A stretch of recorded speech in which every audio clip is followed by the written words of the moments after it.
Qual é o título aí do negócio? Peraí, é. Vai focando um no outro. Entra no botão azul. Absurda condena, Não, pensei só o absurdo indiciamento de Lula na Pensei só Lula. Continua. É denúncia mesmo.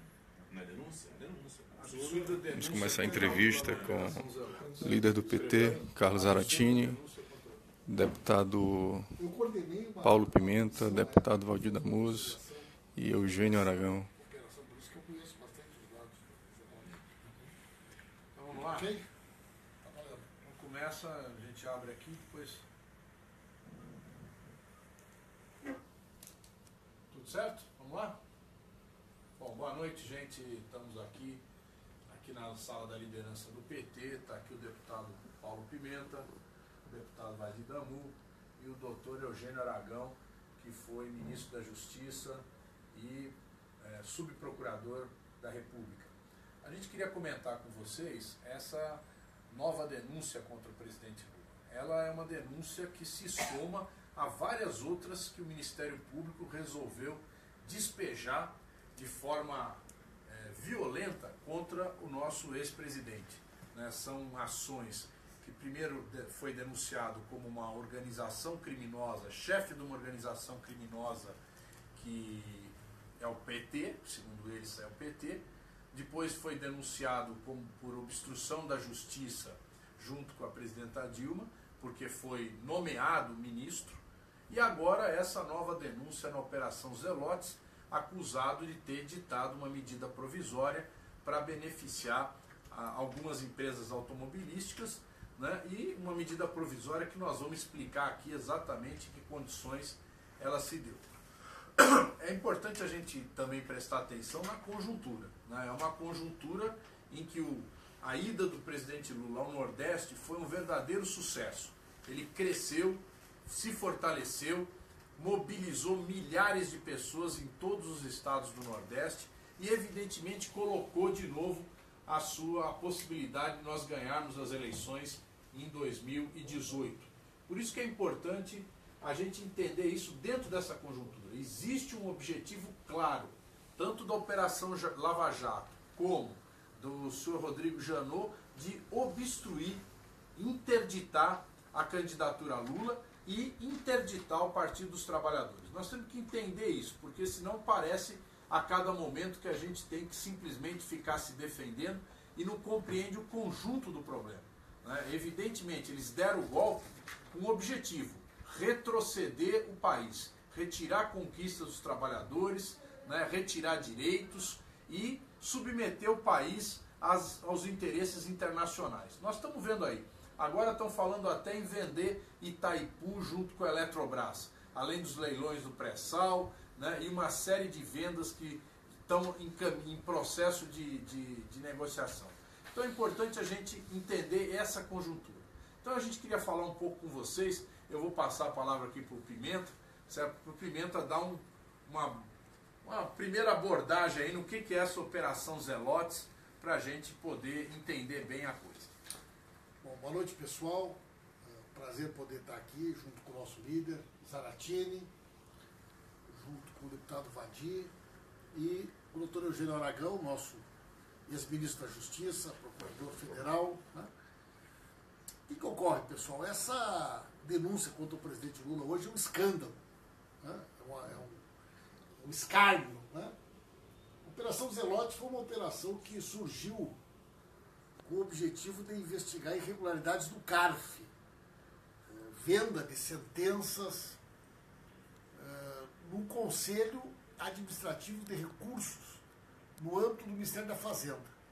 Portanto, de um outro assunto absolutamente distinto. É lá no CARF que foi anistiado 25 bilhões do Itaú recentemente. Né? E numa manipulação grosseira desta investigação, eles chegaram à conclusão que uma empresa investigada no CARF, por algum motivo, tinha patrocinado um campeonato de futebol americano no Brasil e que a empresa que organizou este campeonato no Brasil era uma empresa do filho do presidente Lula. E por conta disso, desviaram completamente do foco principal e abriram uma investigação onde chegaram à conclusão de que o patrocínio que essa empresa, que o presidente Lula recebeu, foi por conta de uma medida provisória prorrogando a chamada legislação do setor automotivo brasileiro. Só que ocorre o seguinte, pessoal, essa MP do setor automotivo, ela foi editada em 99, quando o presidente da República era o Fernando Henrique Cardoso. Esta medida provisória foi que possibilitou que a Ford fosse para a Bahia, que a Fiat fosse para Pernambuco, que a Hyundai e que a Mitsubishi viessem para Goiás. Em 2009, 10 anos depois, essa medida provisória perdia o efeito. E o que fez o presidente Lula? Prorrogou a medida provisória. A pedido de todos os governadores, saudada como uma grande medida. O relator da Câmara foi o José Carlos Aleluia, que era do PFL. O relator no Senado foi o César Borges, ex-governador da Bahia, PFL, também do PFL. Foi aprovada por unanimidade na Câmara e do Senado, saudada pelo Marcondes Perillo, na época Eduardo Campos era governador de Pernambuco. Lá no Senado, Tasso Gereissati, José Agripino, todos eles falaram, né, dizendo que o grande criador dessa MP foi Antônio Carlos Magalhães, e agora o Lula está sendo acusado de ter recebido benefícios para prorrogar uma medida provisória do Fernando Henrique Cardoso. Então é muito grave, né, a manipulação dessa investigação, a perda de qualquer escrúpulo e uma jogada política, né, que deve ser denunciada por nós pela sua inconsistência, pela forma como ela foi conduzida. Então, em vez de investigar os grandes sonegadores, o que eles estão fazendo é, mais uma vez, encontrar um motivo para sair atrás do presidente Lula e tentar criar esse ambiente, já que quarta-feira o depoimento do Lula lá em Curitiba, né? E certamente isso aí tudo é um jogo combinado, pessoal. Essa é a minha opinião, doutora Arago. Não sei o que o senhor acha. Não tem dúvida nenhuma que há um timing muito bem calculado nessas coisas todas, né? Nós vimos Janot tirando do fundo da gaveta denúncias contra Lula e contra a presidenta Dilma, né? Assim, denúncias essas sobre fatos que são mais do que conhecidos já pelo menos há 1 ano e meio ou mais, né? Alguns deles, e que foram agora, nesse momento final, quando ele, Janot, está sendo alvo de severas críticas pela forma atabalhoada como ele tem levado adiante a delação de Joesley e da diretoria da JBS. Neste momento, o ataque ao Lula está claramente visando a tirar a atenção desse tipo de confusão que se gerou dentro do Ministério Público. E, ao mesmo tempo, também parece com a necessidade de mostrar para o ministro Gilmar Mendes, né, que ele não é petista. Né? Isso também se nota agora com a atuação coordenada na primeira instância. Quando, na primeira instância, volta-se novamente contra Lula, né? Agora, tanto em Curitiba quanto aqui em Brasília, tudo no mesmo timing. Assim, correspondendo realmente a parece que uma estratégia clara de desgaste no momento em que Lula está crescendo e em que as alternativas à direita para as eleições do ano que vem estão minguando, inclusive por conta desse escândalo que se levantou por conta da situação da JBS. Então, é um jogo político, é um xadrez político. É um xadrez político que é vergonhoso, porque usar o direito penal para este fim, né, é o fim da picada. Porque, afinal de contas, se pega uma pessoa como Lula, se pega uma pessoa como a presidenta Dilma, imagina qualquer um de nós o que não pode acontecer, né, se, por acaso, estivermos na mira do Ministério Público. Não, precisamos realmente discutir, debater claramente os limites do poder do Ministério Público na persecução penal. Não pode ser assim. O Ministério Público não pode transformar esse instrumento num instrumento de articulação política dele. E é o que está acontecendo hoje, né? Então, essa denúncia aliada àquela outra, aliás, também do Lula a respeito à sua posse como ministro da chefe da Casa Civil, né, chegam a ser risíveis. Né? No caso da nomeação dele para a Casa Civil, é de se ver o seguinte, que o Supremo teve a oportunidade de se manifestar sobre Moreira Franco e disse que absolutamente não tem nada de errado nisso. Por quê? Porque o foro privilegiado, né, não significa garantia de impunidade. Bem pelo contrário, na verdade é uma restrição de direitos. Porque quem está no foro privilegiado, normalmente, o que acontece com ele? Ele perde os seus direitos a recursos. Né? Já vai direto para outra instância. Então, qual é a grande vantagem de alguém ficar no olho do furacão? Porque você levanta a bola para o Supremo Tribunal Federal, é o país inteiro enxergando. Sim. Né? Numa delegacia de São Paulo, numa delegacia de Curitiba, não tem a visibilidade que tem no Supremo. Então isso aqui não faz sentido nenhum, absolutamente nenhum. E, aliás, o Ministério Público sabe perfeitamente disso. Né? Sabe tão bem disso que, na verdade, faz esse tipo de iniciativa sem realmente, de forma séria, querer levantar a responsabilidade de ninguém. Lembro que hoje tivemos também um arquivamento por parte do Dr. Janot do inquérito que tratava, né, da obstrução de justiça por José Sarney, por Renan Calheiros e por Romero Jucá. Ele o arquivou.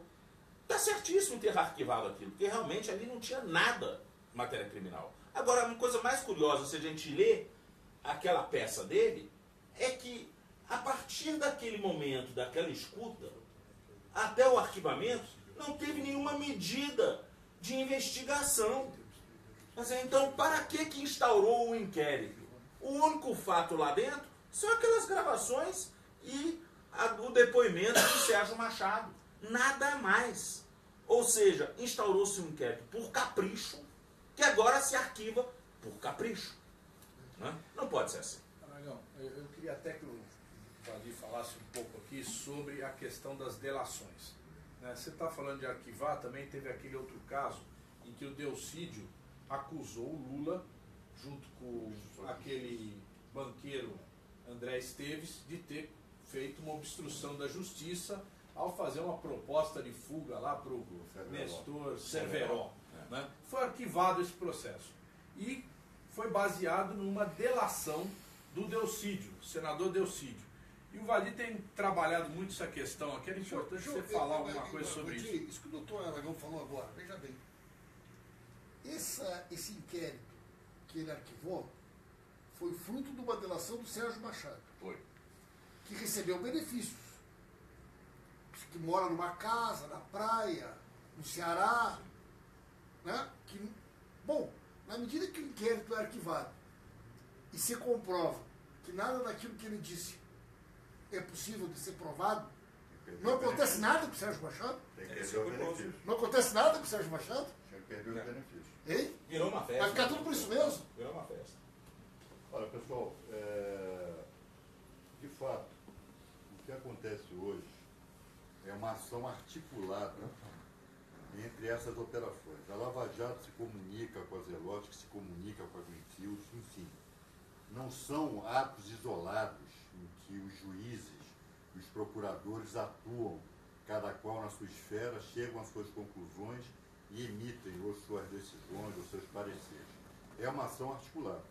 Como já foi bem apontado aqui, Lula sai de uma caravana vitoriosa no Nordeste e tem um depoimento marcado para o dia 13 lá com o Sérgio Moro.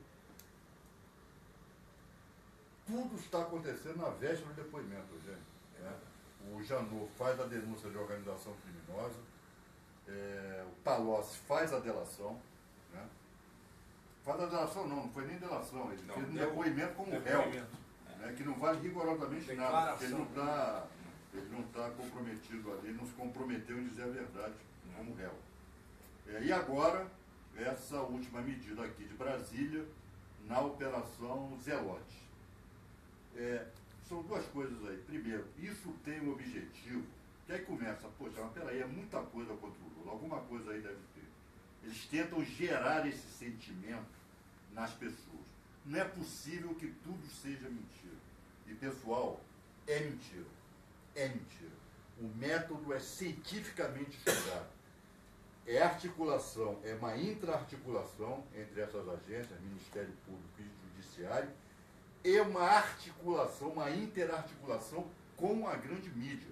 Sem a grande mídia, sem a Rede Globo, sem os jornalões, isso não seria possível. Porque é a tentativa de desmoralizar e criar na opinião pública o sentimento de culpa, né? E não vamos nos esquecer do filme. O filme também está sendo lançado às vésperas do depoimento, no dia 7 de setembro. Sim. Então tem sempre uma simbologia, né?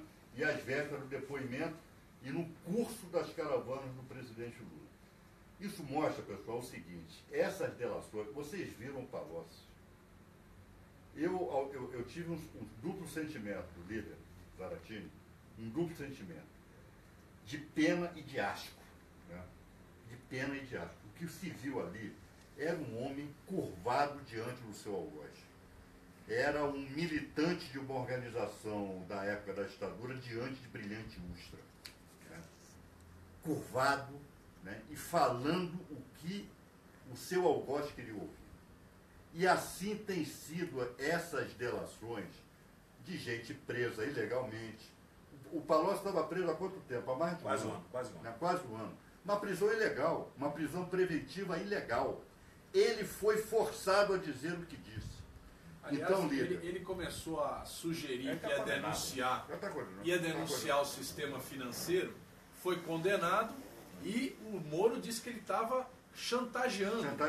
Ele ia denunciar a Globo e o sistema financeiro. Exatamente. Então, vocês viram o Palocci ali, parecendo um cachorrinho amestrado, lendo no papel história de o que? Pacto de sangue com Emílio Odebrecht. Quando quem fez pacto propina, palavra que ele nunca usou. Enfim. Então, pessoal, o Palocci é apenas um exemplo, dentre tantos, desse procedimento de delação premiada que tem que ser escrutinado. Nós temos que escrutinar, líder, esse procedimento de delação premiada. Eu vi hoje tu viu uma entrevista que o Moro deu hoje de manhã, em algum lugar, defendendo... foi uma matéria sobre o documento que ele mandou para o João Campos, aqui, trazendo contribuições para o novo Código de Processo Penal. Aí ele defende o uso de provas ilegais, dizendo que muitas vezes os fins justificam os meios e, portanto, a utilização de provas ilegais deveria ser as 10 medidas consideradas. A volta das 10 medidas. Ele defende que é preciso estabelecer um prazo para que a pessoa possa ficar presa provisoriamente sem julgamento. Sabe qual é o prazo que ele botou no papel hoje, que ele mandou para a Câmara? 5 anos. Olha só. Pessoal, 5 anos ele está defendendo no documento que ele mandou hoje para a Câmara. Somamente doentia. 5 anos. Então eu vou dizer aqui. Que é o prazo de provisão provisória. Só uma mente doentia pode propor um negócio desse. Só uma mente 5 anos.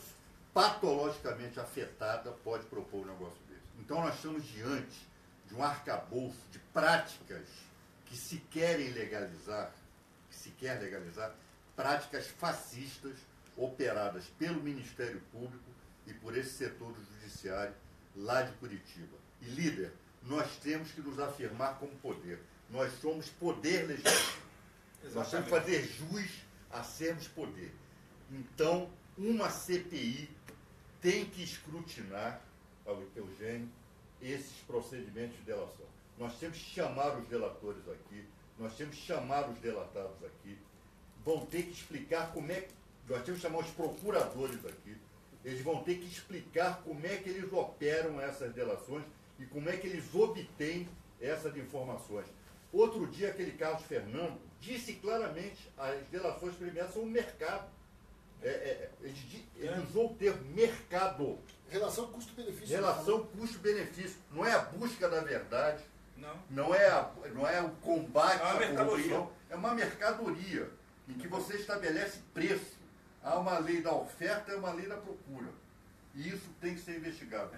É importante a gente ver o seguinte, em nome do combate à corrupção, o objetivo desses caras é exatamente acabar com a democracia no Brasil. É restringir a democracia. Aparentemente se mantém todo o arcabouço. Na ditadura militar, durante muito tempo eles mantiveram o Congresso funcionando, Constituição de eleições. 46. Né? Se manteve aquilo ali. 67. Então, a mesma coisa agora. Tenta se manter, né, essa estrutura democrática e vai se minando a democracia no dia a dia, restringindo. Né? E o objetivo para quê? Para passar a régua em todas as conquistas que o povo brasileiro teve. Então, essa questão que nós estamos enfrentando, muita gente fala, pô, a corrupção. Não, gente. Toda vez que se ataca a corrupção dessa forma, qual é o objetivo? É acabar com a democracia. E na verdade não é não se só aqui, ataca não. a corrupção. É a história do fascismo na Itália, é a história de vários países do mundo onde isso foi feito Mas dessa eu forma. acho que tem um fato aí que é um fato importante. É o seguinte. Nós estamos há meses, nós quatro que estamos aqui, muitas vezes já falando sobre essa relação espúria, essa relação sem critérios, que os delatores não estavam fazendo delações de maneira espontânea, que tem uma coisa mal explicada sobre escritórios que se especializaram em fazer delações, que muitas vezes envolvem parentes de pessoas, procuradores, ex-procuradores, juízes, juízas. Mas as pessoas tinham dificuldade de acreditar naquilo que a gente dizia. Agora, quando veio a público essa gravação dos irmãos Batista, mostrando a intimidade que eles tinham com o Marcelo Miller, que era o número 2 do Janot, a maneira como eles se referiam, a maneira como eles se referem ao Janot, ao chefe de gabinete do Janot, quando eles combinam, olha, vamos falar um pouco das coisas, vamos esconder o resto. E aí o cara que era o 02 do Janot, prepara toda a delação, troca de lado, faz um acordo, recebe uma bolada, as pessoas começaram a pensar, tem uma coisa errada. Agora me diga uma coisa, doutor Aragão. Sexta-feira, o Fachin autorizou agora a prisão dos Joesleys, né? E os Batistas. E eu vi hoje que ele determinou sexta-feira o mandado de busca e apreensão. Sexta-feira não foi cumprido. Sábado não foi cumprido e, coincidentemente, o Janot resolveu sair para tomar uma cerveja num boteco, num fim de mundo aqui, e deu um acaso que no mesmo lugar estava o advogado do Ricardo, do Joel. Aí no domingo, os irmãos se entregam. E hoje, 3 dias depois, foram cumprir mandado de busca e apreensão, que foi determinado sexta-feira pelo Fachin. O que ainda haveria para ser buscado e apreendido. Mas vem cá, não teve nenhuma operação em que a condução não cedeu junto com o mandado de busca e apreensão? Olha, o que me chama a atenção é a grande diferença que existe no tratamento que está sendo dado a Marcelo Miller do tratamento que se deu a Ângelo Goulart. Ângelo Goulart não teve chance de nada. Dá uma explicada quem é o Ângelo Goulart, que eu acho que a Ângelo maioria Goulart das pessoas é o procurador da se lembra. República, um procurador da República, que foi preso porque teria, né, passado informações da Operação Greenfield, né, para o advogado do Joesley. Né? Dizia o advogado Joesley, o Francisco Joesley, sugeriram que o Ângelo receberia 50 mil para colaborar. Olha, eu trabalhei com o Ângelo durante 3 anos na Vice-Procuradoria-Geral Eleitoral. Né? Sempre foi uma pessoa extremamente correta. É uma pessoa que vive com os recursos que ele tem. Não tem nenhum imóvel próprio, para começar. Né? É uma pessoa que vive bem, porque ele é casado com uma outra procuradora, não tem filhos. Portanto, não são 50 mil que fazem diferença para ele, porque é o que ele ganha todo mês, praticamente. É a renda familiar líquida dele. Né? Então, eu logo achei que isso não tinha nenhum cabimento. Depois, vim me inteirar do assunto e realmente fizeram busca em tudo do Ângelo. Escrutinizaram todas as contas dele. Não acharam nada. A única coisa que ele tinha feito era passar para o Willer, que era um advogado contratado pelo Joesley, uma gravação de uma audiência que tinha, de um encontro que tinha havido entre o procurador Anselmo e os diretores da Eldorado, né, que é uma subsidiária da JBS. E ali realmente a conversa, vamos dizer, pouco republicana do procurador-geral, do procurador Anselmo, sugerindo praticamente que eles abram a boca, que eles falem para que ele liberem os recursos necessários. Esse para Anselmo, esse Anselmo é é o mesmo que denunciou o Lula hoje na história das Zelotes. Esse Anselmo, que o doutor Aragão está falando, é o que denunciou o Lula hoje no caso das Zelotes. Agora, foram de uma brutalidade em relação ao Ângelo, né? É muito curioso isso, enquanto no dia anterior ainda, o doutor Janot pede ao Ângelo um favor para que ele intermedie com o ministro Gilmar Mendes no TSE um assunto de interesse do Janot, ainda na véspera de prendê-lo. E ele se desempenhou atendendo esse favor ao Janot.